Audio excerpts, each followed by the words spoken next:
जगन्नाथ बलदेव सुभद्रा महारानी की और विचार सुंदर भगवान की जगत गुरु श्रील प्रभात की वसी सभी भक्त वृंद की गाय गोपिकानंदे। ओम नमो भगवते वासुदेवाय।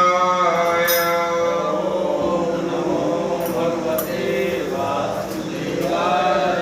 ओम नमो भगवते वासुदेवाय।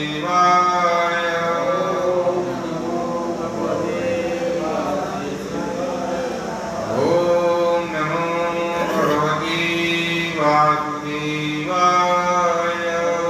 ओम नमो भगवते वासुदेवाय। नारायणं नमस्कृते नरं चैव नरोत्तमं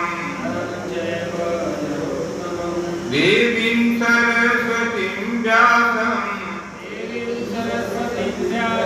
ततो जयमुदीरये। नष्टप्रायेषु अभद्रेषु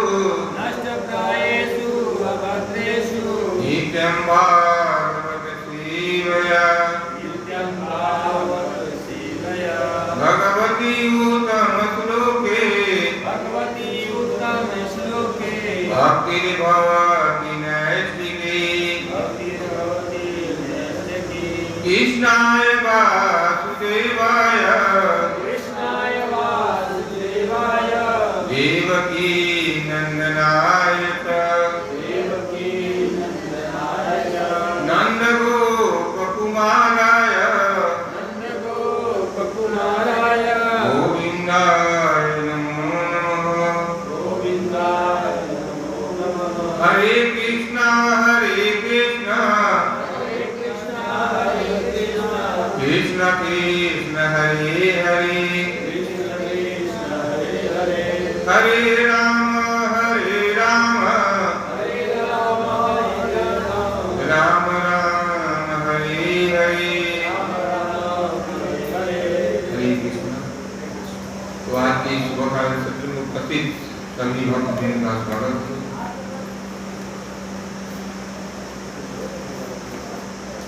आज हम लोग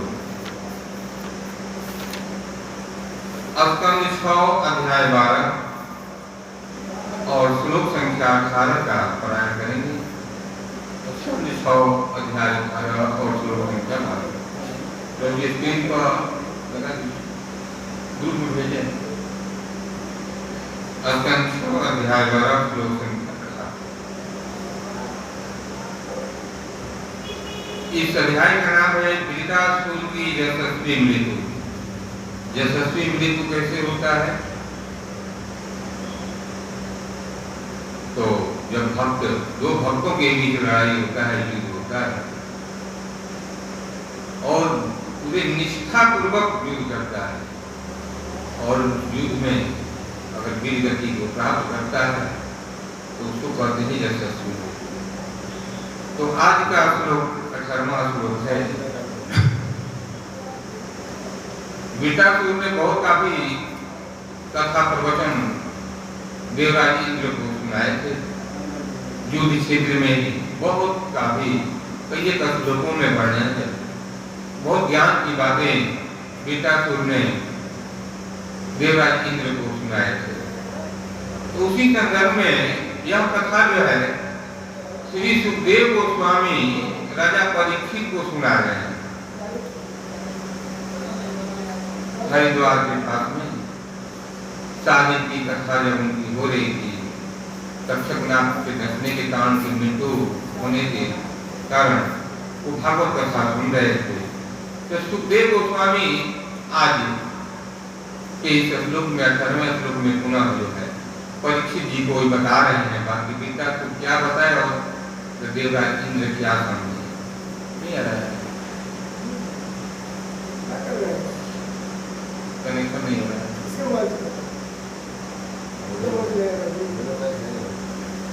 अच्छा चलिए तब तो हम लोग रहता है तो आपकी अच्छा लगता है बोलना। हमारा हो जाएगा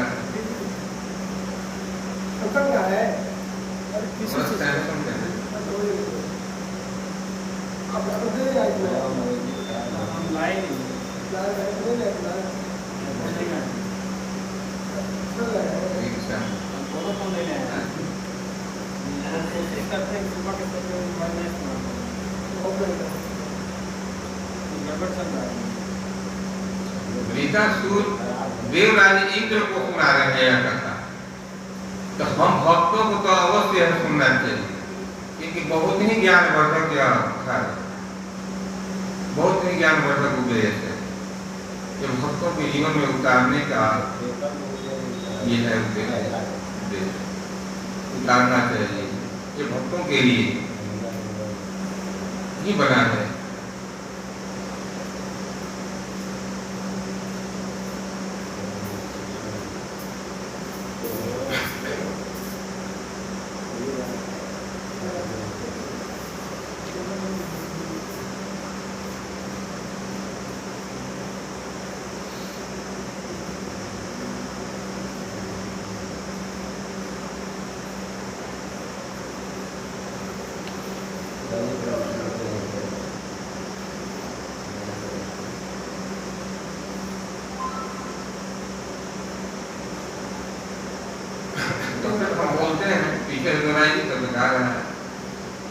श्री शुक उवाच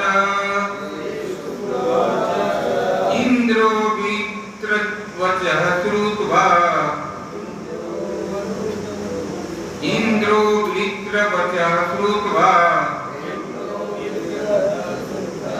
गतालिकं पूजयत् गृहीत्वज्रः प्रशंसन् समाहवत विस्मयः। श्रीशुक उवाच इंद्रो वृत्तवचः श्रुत्वा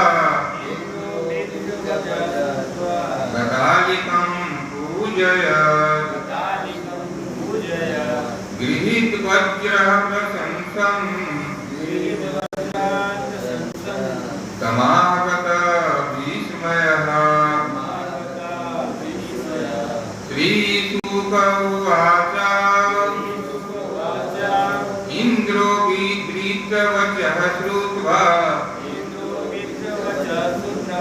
गतालिकं पूजयत् गृहीत्वज्रः प्रशंसन् समाहवत विस्मयः। नहीं हो पाया ना, तब तक आप बोलिए, मोबाइल बताए ना, इंद्रो विद्वचः श्रुत्वा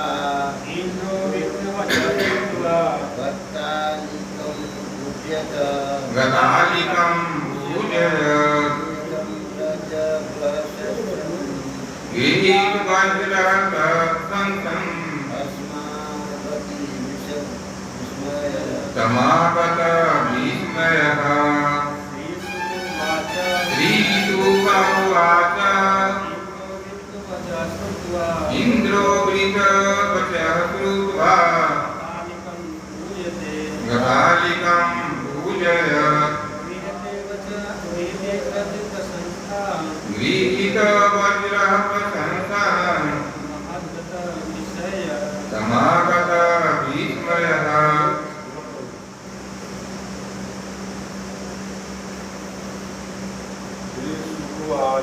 श्रीशुक उवाच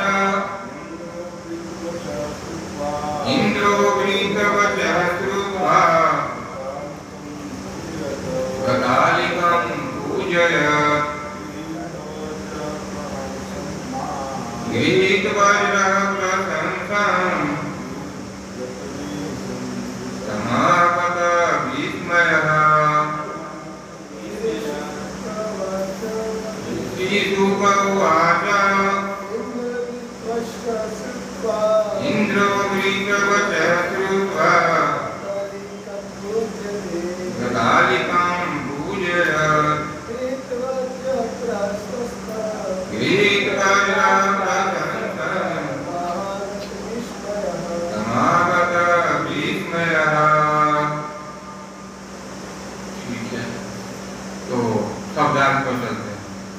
आ गया।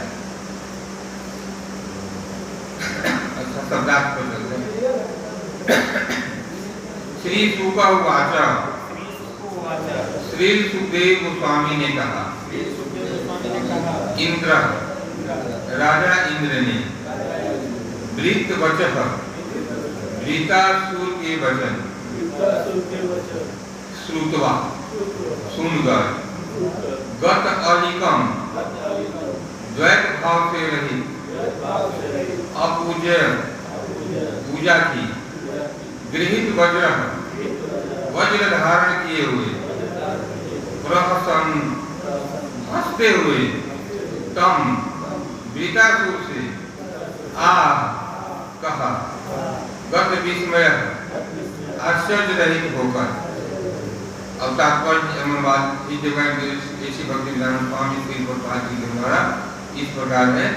जगत गुरु श्री प्रभुपाद की श्री सुखदेव गोस्वामी ने कहा, वृतासुर के निष्कपट तथा निर्देशात्मक वचन सुनकर राजा इंद्र ने उसकी प्रशंसा की और अपने वज्र को पुनः हाथ में धारण कर लिया।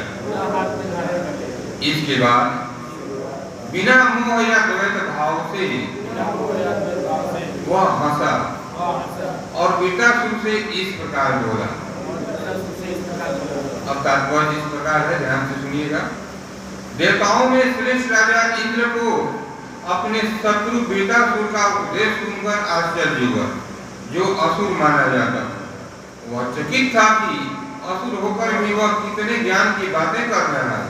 तब उसे प्रहलाद महाराज तथा बलि महाराज जैसे महान भक्तों की याद आ गई, जो असुरों के ही कुल में उत्पन्न हुए थे। इस प्रकार उसकी आंखें खुल गई। कभी कभी तथा कथित असुरों में पूर्ण पुरुषोत्तम भगवान के प्रति अतीव भक्ति भाव रखता है। इसलिए इंद्र विश्वास पूर्वक वृतासुर की बातों पर हंसा। जगत गुरु श्री प्रभुपाद की ओम अज्ञानतिमिरान्धस्य ज्ञानाञ्जन शलाकया चक्षुरुन्मीलितं तस्मै श्री गुरुवे नमः। नमो विष्णुपादाय कृष्णकेशाय भूतले श्रीमते भक्ति वेदांत स्वामी नामिने। तप्त कांचन गौरांगी विराजे वृंदावनेश्वरी वृषभानुसुते देवी प्रणमामि हरिप्रिये। जय श्री कृष्ण चैतन्य प्रभु नित्यानंद प्रिय राधर श्रीवासादि गौरभक्तवृंद। हरे कृष्णा कृष्णा कृष्णा हरे हरे, हरे राम राम राम हरे हरे। तो आज की शुभकामना में उपस्थित हुई भक्तजन का स्वागत है। मैं सबसे पहले भगवान जगन्नाथ बलदेव सुभद्रा महाराज गौर निकाय भगवान के चरण कमलों में आशीर्वाद लेते हुए आप सभी भक्तों से हमने विनय करता हूँ, याचना की भीख मांगता हूँ कि मुझे कुछ भक्त को कुछ बल प्रदान करें, अपना आशीर्वाद दें, ताकि मैं भी अपने आचार्य या पूर्ववर्ती वैष्णवों से, वरिष्ठ वैष्णव भक्तों से सुनी हुई बातों को यथारूप में कुछ करने का प्रयास कर सकूं। आप सभी वैष्णव के चरण कमलों में मेरा प्रणाम है। वांछा जैसे कृपा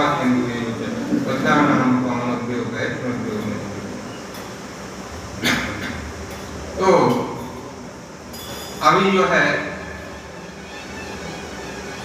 हम लोग कई क्लास गैप हो गया है भागवतम का, तो हम लोग थोड़ा सा पीछे से इसका पुनरावृत्ति कर लेते हैं कि आखिर तब समझेंगे कि इस श्लोक का क्या तात्पर्य है। तो वृत्रासुर और देवराज इंद्र के बीच युद्ध हो रहा है। युद्ध हो रहा है, युद्ध में वृत्रासुर पहले त्रिशूल छोड़ा तो देवराज इंद्र उस त्रिशूल को खंड खंड कर दिए वज्र की सहायता से, और खंड खंड करने के बाद उसका बीटासुर का हाथ भी काट लिया। लेकिन बीटासुर कभी घबराया नहीं, कभी नहीं घबराया। वो सोचा कि युद्ध क्षेत्र में एक योद्धा का कर्तव्य बनता है कि पूरे उत्साह के साथ युद्ध करें, पीठ न दिखाएं। इसलिए पुनः वह देवराज इंद्र पर बलम से प्रहार किया, और इस प्रकार बड़े जोर से बलम से प्रहार किया बीटासुर। तब देवराज इंद्र के हाथ में जो भगवान प्रदत्त वज्र था वह हाथ से छूट गया। जब हाथ से छूट गया तो देवराज इंद्र घबरा गए, एकदम भयभीत हो गए कि कहीं यह बीटासुर हमें मार न दे। लज्जित हो गए कि मैं हार रहा हूं, वो लज्जित हो गए। कुछ वैष्णव भक्त कहते हैं कि वह देवराज इंद्र जानते थे कि यह बीटासुर भी एक भक्त है, भगवान का यह भक्त है, इसलिए मैं कैसे जो है इस वज्र को उठाकर और बीटासुर पर प्रहार करूं। एक भक्त भला कैसे एक दूसरे भक्त पर प्रहार कर सकता है। इस भाव से भी देवराज इंद्र वज्र को नहीं उठा रहे, यानी द्वंद्व था कि हार जाऊंगा, और दूसरे तरफ था कि यह भी एक भगवान का भक्त है तो कैसे इस पर प्रहार करूं। यह भी एक मोह है, यह भी इंद्र के अंदर एक मोह है।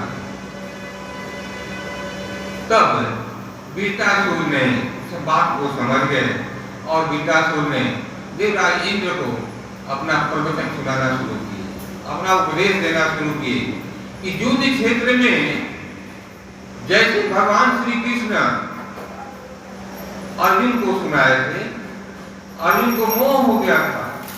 देखा बोले भगवानी की, भगवान की। कुरुक्षेत्र के मैदान में अर्जुन युद्ध नहीं कर रहा था, नहीं करना चाहता था, क्योंकि उसको मोह हो गया था, और उस मोह और अज्ञानता के कारण वह युद्ध नहीं कर रहा था। तो भगवान श्री कृष्ण उसको उपदेश देते हैं, उस मोह और अंधकार से उसको बाहर निकालते हैं। ठीक उसी तरह यह युद्ध क्षेत्र में देवराज इंद्र और बीटासुर के युद्ध आगे, बीटासुर और देवराज इंद्र का जो युद्ध हो रहा है, इस युद्ध भूमि में देख रहे हैं बीटासुर की यह देवराज इंद्र घबरा रहे हैं या मोह में पड़ रहे हैं। तो फिर बीटासुर ने एक गुरु के समान उपदेश देना शुरू करते हैं, देवराज इंद्र को उपदेश दे रहे हैं। इसलिए कई श्लोकों में उन्होंने बहुत अच्छे ढंग से उपदेश दे रहे हैं। वो बताते आ रहे हैं कि कोई भी व्यक्ति ऐश्वर्यवान, रूपवान आदि अपने से नहीं हो सकता है। कोई सोचता है कि हम बहुत अधिक रूपवान और गुणवान हैं, तो यह संभव नहीं है, यह भगवान की कृपा होती है। तब बहुत सारे श्लोकों में पढ़ते आ रहे हैं, समझाते आ रहे हैं कि यह जो है दुख चाहे सुख हो जीवन में, हम स्वतंत्र नहीं है, हम परम पुरुषोत्तम भगवान श्री कृष्ण की इच्छा पर निर्भर करता है। इसलिए उदास मत हो, ये देवराज इंद्र उदास मत हो, तुम वज्र को उठाओ और युद्ध करो। एक योद्धा का कर्तव्य होता है युद्ध भूमि को वह युद्ध करे। वो बता रहे हैं, पिछले श्लोक में बता रहे हैं बीटासुर कि यह युद्ध तो धीर कीड़ा के समान है या खेत के समान है, इसमें कौन जीतेगा कौन हारेगा युद्ध क्षेत्र में आने के बाद इतना नहीं सोचना है, यह सब विधाता के हाथ में है। अगर भगवान के आश्रय में हो तो तुम्हारी विजय तय होगी, निश्चित है, तुम युद्ध करो। इस प्रकार बहुत सारे कथा प्रवचन सुनने के बाद अंत में कह रहे हैं कि तुम युद्ध करने आए हो तो निष्ठा पूर्वक अपना युद्ध करो, अपना निष्ठा पूर्वक अपना कर्तव्य करो। तुम्हारा केवल अधिकार है अपना कर्तव्य करने का, और युद्ध क्षेत्र में कोई भी योद्धा आता है तो उसका कर्तव्य बनता है कि वह युद्ध करे, निष्ठा पूर्वक युद्ध करे। इसलिए तुम निष्ठा पूर्वक युद्ध करो ताकि भगवान उसको देखें और उसकी मान्यता दें। उसके परिणाम को तुम मत सोचो, परिणाम विधाता पर छोड़ दो। और यही बात भगवान श्री कृष्ण भगवद गीता में भी बोलते हैं।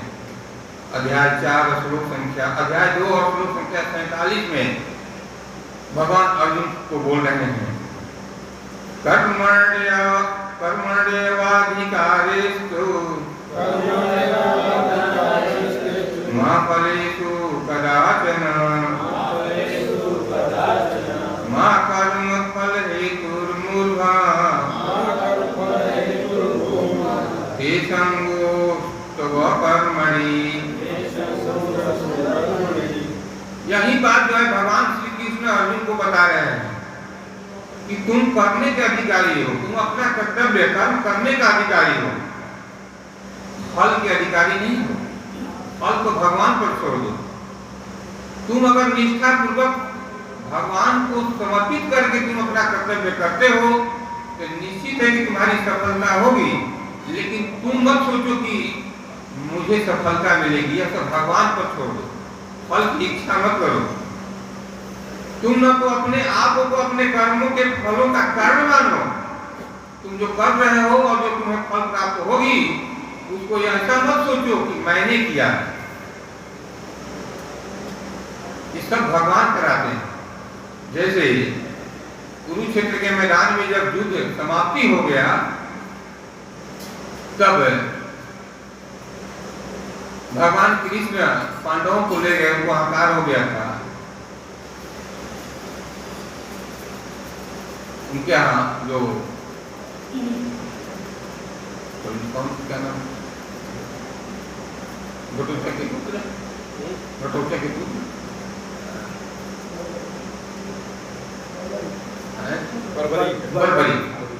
बरबरी के पास ले गए। तब मुझे बताओ कि कौन युद्ध किया है, कौन जीता है। तो बरबरी को बताया कि कोई दूसरा युद्ध नहीं किया है। ये सब तो युद्ध भगवान कर रहे हैं, भगवान बाणों को लेकर मार रहे हैं। इसलिए भगवान बता रहे हैं कि तुम ऐसा मत सोचो कि मैं कर रहा हूं, छोड़ दो। तुम अपना जो कर्तव्य है वह करो। ये सब भगवान पर छोड़ दो। तुम अपना कारण मत मानो, मैं कर रहा हूं। यही बात जो है यहाँ वृत्तासुर ने देवराज इंद्र को बता रहे हैं कि तुम सब जो है सब विधाता पर छोड़ दो। तुम निष्ठा पूर्वक केवल अपना कर्तव्य करो, फल की कामना मत करो। भगवान तुम्हारे साथ है, भगवान का वज्र दिया हुआ वज्र तुम्हारे साथ है, तुम्हारा विजय निश्चित है। तुम अपना निष्ठा पूर्वक केवल कर्तव्य करो। तब आज के इस श्लोक में यहाँ सुखदेव गोस्वामी राजा परीक्षित से कह रहे हैं, यहाँ कह रहे हैं कि वृत्तासुर के निष्कपट और निर्देशात्मक वचन सुनकर राजा इंद्र ने उसकी प्रशंसा की। मैंने देवराज इंद्र को समझ में आने लगा कि मैं जिस ऐश्वर्य और धन की कामना के लिए लड़ रहा हूं यह अच्छी बात नहीं है। यह तो वृत्तासुर जो है केवल नाम के असुर है, यह तो महान वैष्णव है। तो इस प्रकार वो देवराज इंद्र प्रसन्न हो गए। उनकी कथाओं को सुनकर उनके अंदर भक्ति की जागृति हो गई, भक्ति का लहर दौड़ने लगा। सर्वप्रिया प्रभु कहते हैं कि कथा कोई भी करे, कथा का मतलब होता है कि अगर श्रोता के अंदर भक्ति भाव आ जाए तब उस सुनने का फल होता है। तो यहाँ पर वृत्तासुर के कथा को उपदेशों को सुनकर देवराज इंद्र के अंदर भक्ति की भावना जागृत हो गई और वह बहुत ही प्रसन्न हो गए। पिछले श्लोक में कह रहे हैं वृत्तासुर कि यह युद्ध तो ध्रुव कीड़ा का खेल मान, इसको सीरियस मत लो। ध्रुव कीड़ा है या जीवन में मरना जीना लगा रहता है, युद्ध करो। जैसे मानो कि ये हम बद्ध जीवों को बताने जा रहे हैं, इस कथन से तो हमें लग रहा है कि हम बद्ध जीव जो है अपने जीवन काल में भी हम लोग जुआ खेल रहे हैं। मान लीजिए कि हम लोगों का उम्र का औसत 70 साल है, तो 70 साल की उम्र में भी मानो हम लोग इस जीवन में जुआ खेल रहे हैं, और इस जुआ में हार और जीत वो तो अंत में पता चले। मैंने क्या किया क्या नहीं किया इसका पता तो अंत में चलेगा, कि मैं हार करा रहा हूं कि जीत करा रहा हूं। मानो वृत्तासुर हम बद्ध जीवों के लिए देवराज इंद्र के माध्यम से बताना चाह रहे हैं कि यह जीवन जुआ के समान है। अगर 70 साल की उम्र है, अगर हम भगवान का भजन नहीं किए, भगवान का भक्ति नहीं किए, तो हम कहाँ जाएंगे, सोचना होगा। इसलिए हम लोगों को अपने जीवन काल में भगवान का अनुसरण करना चाहिए, भगवान का भक्ति करना चाहिए, शास्त्रों का अध्ययन करना चाहिए। हरे कृष्णा कृष्णा कृष्णा हरे हरे, हरे राम राम राम हरे हरे। तो हम लोग को अपने जीवन को व्यर्थ नहीं बिताना चाहिए। हम लोग को अपने जीवन में हमेशा जो है भगवान का स्मरण करना चाहिए, ताकि हम अगले जन्म में हम अपने जुआ के जन्म को जीत कर अगले जन्म में हम किसी अच्छे कुल में, किसी वैष्णव के घर जन्म लें। नहीं तो क्या होगा, वही कीड़े मकोड़े की तरह हम जिंदगी जीते रहेंगे, नीच कुल में जन्म लेते रहेंगे, कीड़े बनेंगे, मकोड़े बनेंगे। इसलिए वृत्तासुर का कहने का मतलब यह जीवन भी एक जुआ है, और इस जुआ में हम लोग को अंत में पता चलेगा कि हमने क्या पाया और क्या खोया। इसलिए भगवान का भक्ति कर लेना चाहिए, भगवान का और शास्त्रों का अध्ययन करना चाहिए, ताकि उस नियम से, शास्त्रों में जो बताए गए नियम, उनके अनुसार हम अपना जीवन निर्वाह कर सकें, ताकि हम भगवत धाम को प्राप्त कर सकें। किसी वैष्णव के घर, किसी उच्च खानदान में हम जन्म ले सकें। इस प्रकार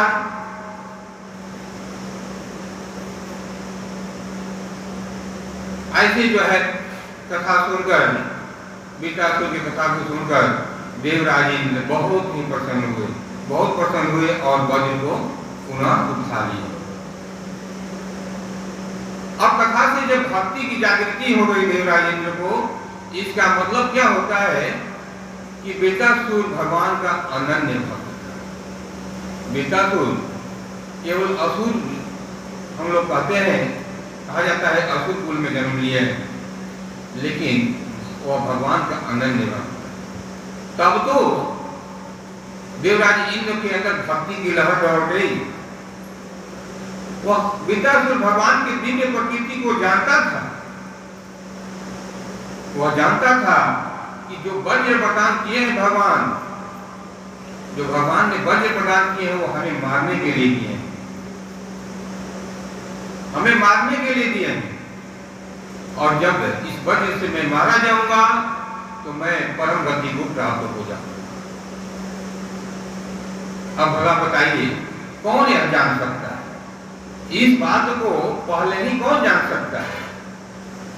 जब कोई भगवान के दिव्य प्रकृति को नहीं जानता हो, जब कोई खुद वैष्णव नहीं हो, तो वह नहीं जान सकता। निश्चित तौर पर वृत्तासुर जो है भगवान की दिव्य प्रकृति को जानता है, और पूर्ण वैष्णव था। इसलिए वह जानता था कि जब इस वज्र से मैं मारा जाऊंगा तो मैं परम धाम को प्राप्त हो जाऊंगा। भगवद गीता में भी भगवान बताते हैं, अध्याय 4 श्लोक संख्या 9 में भगवान इसी तरह की शिक्षा दे रहे हैं। जन्म कर्म च मे दिव्यमेवम् यो वेति तत्त्वतः त्यक्त्वा देहं पुनर्जन्म नैति मामेति सो अर्जुन।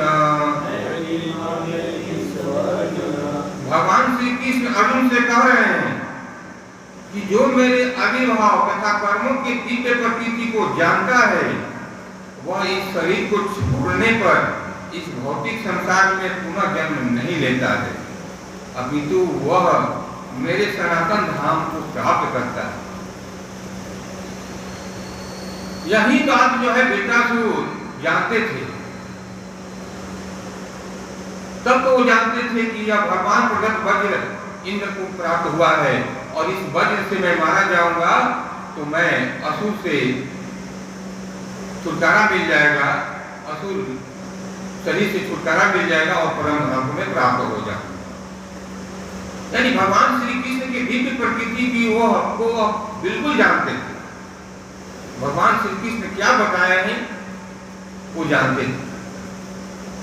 इसलिए हम जीवों को हमेशा जो है यह जानना चाहिए कि श्रीमद् भागवत गीता और भागवतम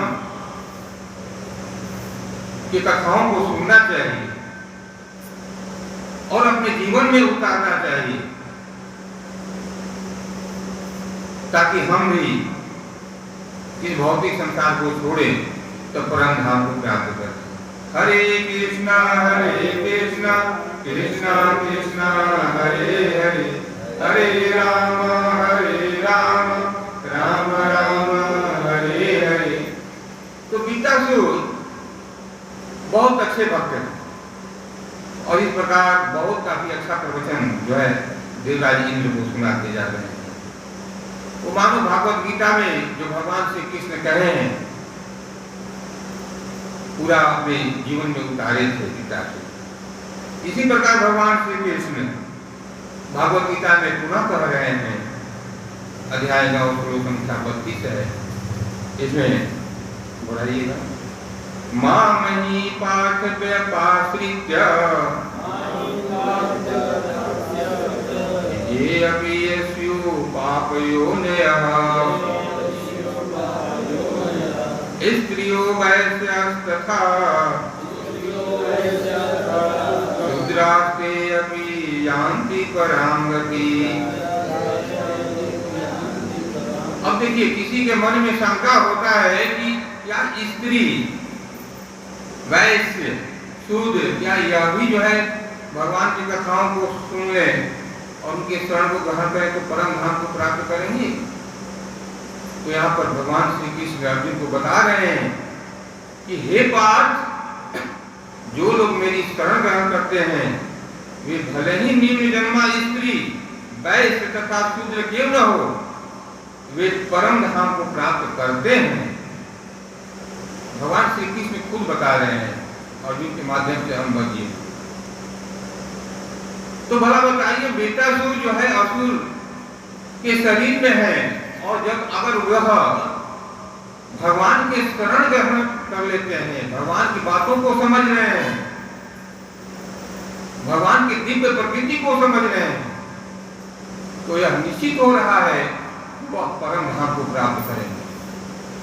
इसीलिए बार बार कह रहे हैं कि हे देवराज इंद्र, तुम वज्र को उठाओ, उदासीन मत बनो, एक वीर पुरुष के तरह युद्ध करो, ताकि वह युद्ध करेंगे इंद्र तो निश्चित है कि जहां भगवान रहते हैं वहीं पर विजय होता है। और जब इस वज्र से मैं मारा जाऊंगा तो मैं परम गति को प्राप्त हो जाऊंगा। वो उत्सुक था, मानो वो उत्सुक था, मरने के लिए उत्सुक था। मतलब बताइए कि संसार में कोई मरना नहीं चाहता, लेकिन गीतासुर मरने के लिए एकदम तत्पर था कि जल्दी से वज्र को मारे, वज्र से हमारे शरीर को मारे, देवराज इंद्र हमको मार डालें ताकि मैं जल्दी से परम धाम को प्राप्त कर लूं। देरी हो रहा, इसलिए गीतासुर बार बार उनको ललकार रहे हैं, क्योंकि गीतासुर जानते थे ईश्वरः परं कृष्ण सच्चिदानंद विग्रह अनादिरादि गोविंद सर्वकारण कारण। गीतासुर जानते थे कि सभी कारणों के कारण भगवान है और भगवान श्री कृष्ण ही परम ईश्वर है। इसलिए जो है वो उत्सुक थे मरने के लिए। एक शुद्ध वैष्णव ही मरने के लिए उत्सुक हो सकता है, क्योंकि वो जानता है कि हमको इस परम धाम को प्राप्त करें। बद्ध जीव तो कभी मरना ही नहीं चाहता, उसके अंदर भय व्याप्त रहता है कि मैं अधिक दिन जीऊं और बना लूं, ये कर लूं, वो कर लूं। इसलिए इस माध्यम से हम बद्ध जीवों को बताया जा रहा है कि हम लोगों को भगवान के शरण में जाना चाहिए, ताकि मरना जीना तो भगवान के हाथों में है, मरने से कभी डरना नहीं है। अगर हम शुद्ध भक्ति करेंगे, मर भी जाएंगे तो कोई फर्क नहीं पड़ता। आगे इस श्लोक में ऐसे सब बातों को सुनकर देवराज इंद्र कह रहे हैं कि इसको बुद्धि कहां से आ गया है। इतने असुर शरीर में है बीतासुर, और असुर शरीर में होने के बावजूद भी इस बीतासुर के पास ऐसी बुद्धि कहां से आ गया, ऐसे भक्ति में बुद्धि कहां से आ गया। तब उनको याद आया प्रहलाद का, भक्त प्रहलाद के याद आया, बलि महाराज का याद आ गया कि भक्त प्रहलाद भी असुर कुल में जन्म लिए थे, बलि महाराज भी असुर कुल में जन्म लिए थे, लेकिन वह भगवान के अनन्य भक्त थे। भक्त प्रहलाद के लिए तो भगवान, केवल एक भक्त के लिए भगवान जो है इस धरा धाम पर आ गए। कल शाम में हमको कथा सुने हैं, नरसिंहदेव भगवान का प्रकट सुने हैं। तो नरसिंहदेव भगवान का प्रकट केवल भगवान भक्त प्रहलाद के लिए हुआ। तो ये सोचने लगे देवराज इंद्र कि भक्त प्रहलाद को तो मैं जानता हूं कि उनकी शिक्षा नारद जी द्वारा प्रदान हुई है, भले ही वो असुर कुल में जन्म लिए, लेकिन बीतासुर को कैसे यह शिक्षा मिला। भक्त प्रहलाद के बारे में कल कथा हो रही थी, कल जानते हैं आप लोग सुने होंगे कि उनके पिता का नाम हिरण्यकश्यप था, और हिरण्यकश्यप के आतंक इतना था, इतना आतंक था कि देवराज इंद्र भी झाड़ू लगाते थे और कुबेर जी पोछा लगाते थे। कल संतोष प्रभु जी कथा में अपने सुना रहे, ऐसा आतंक था मानो आम के फल जो है हमेशा 24 हर ऋतु में आम दे रहा हो, हमेशा आम दे रहा, उसका इतना आतंक था। और उस असुर कुल में ये भक्त प्रहलाद जन्म लिए। तो इसमें एक्चुअली हुआ क्या था कि हिरण्यकश्यप जो है तपस्या करने के लिए मंदराचल पर्वत की घाटी में चला गया। लगभग बताया जाता है कि 36,000 36,500 वर्ष वो तपस्या किया था, बहुत कठोर तपस्या किया था। जब तपस्या करने के लिए चला गया था तब उस समय उसकी पत्नी कयादु के गर्भ में यह बालक पल रहा।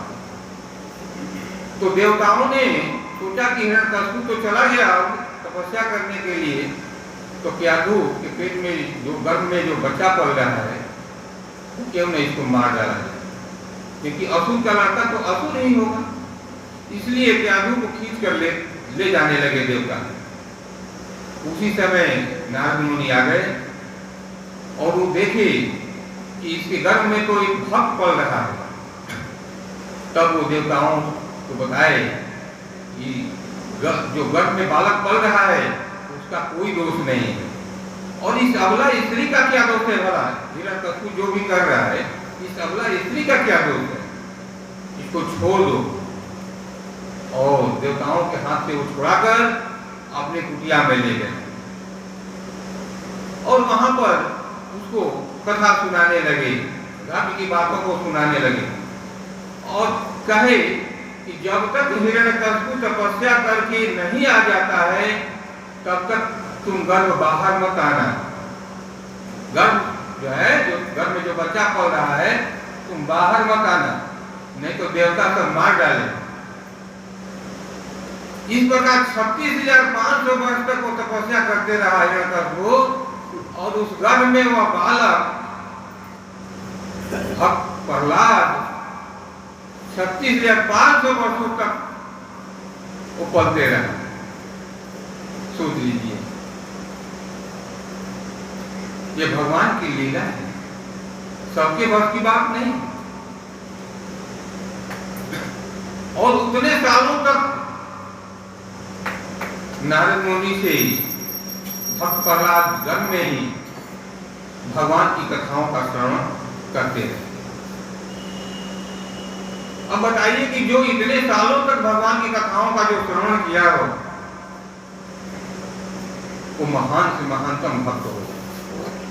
इसीलिए तो केवल उनकी रक्षा करने के लिए भगवान इस धराधाम पर आए। जबकि हिरण्यकशिपु को अमृत तो प्राप्त था कि हमें कोई नर न मारे, न पशु मारे, दिन में न मरूं, न रात में मरूं, न अंदर मरूं, न बाहर मरूं, ऐसे पर प्राप्त। फिर भी उसको मारने के लिए भगवान नरसिंह अवतार लिए। नरसिंह भगवान की। तो भगवान भक्त की रक्षा करने के लिए किसी भी रूप में आ सकते हैं, कोई सोचा भी नहीं होगा। तो भगवान नरसिंह अवतार में कल कथा सुने हैं आप लोग, कल जो है नाटक हो रहा था कि भक्त प्रहलाद की रक्षा करने के लिए। तो यह देवता के राजा इंद्र को समझ में आने लगा कि आखिर भक्त प्रहलाद को नारद मुनि ने शिक्षा दी, तो इसको कौन शिक्षा दिए कि इतना बढ़िया बढ़िया यह प्रवचन कर रहे हैं।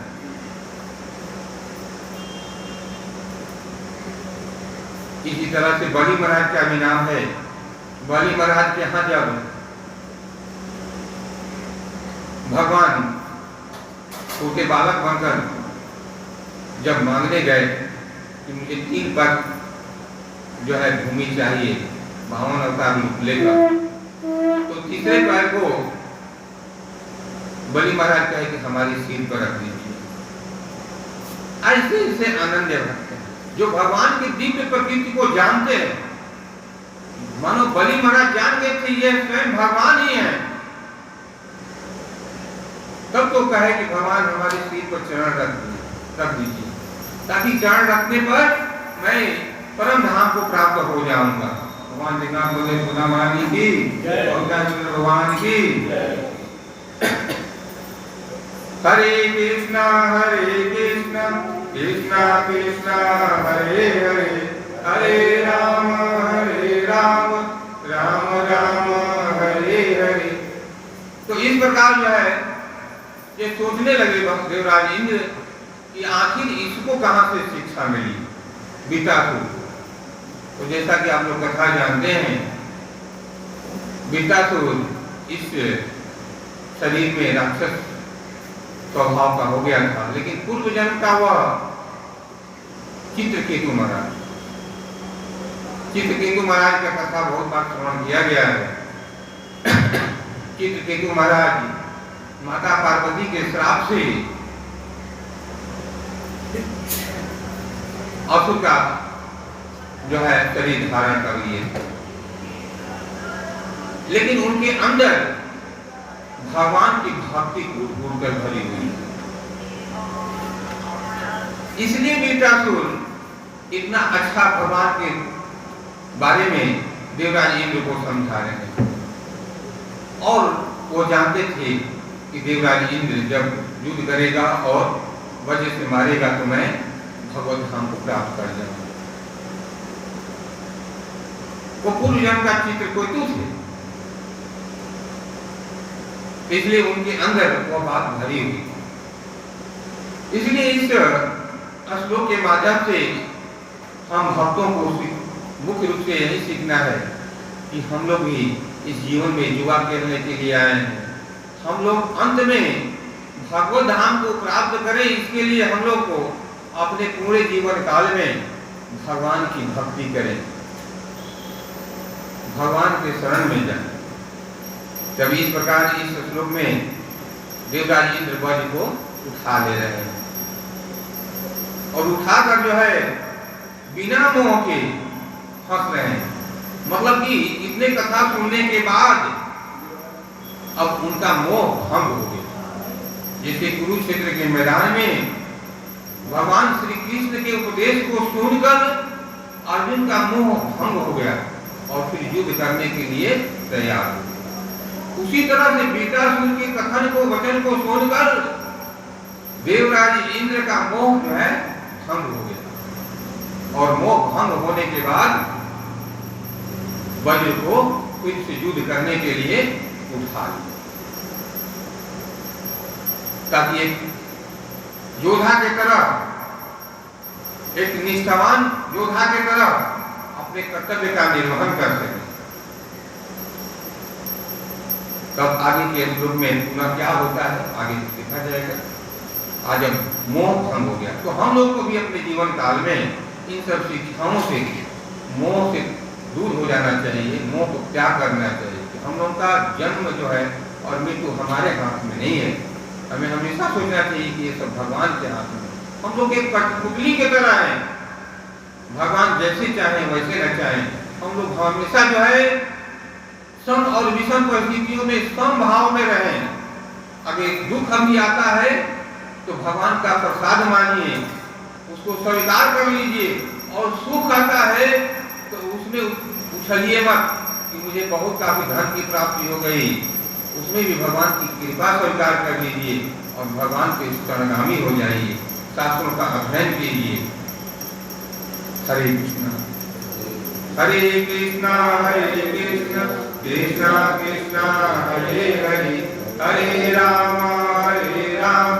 राम राम हरे हरे। हरे कृष्णा कृष्णा कृष्णा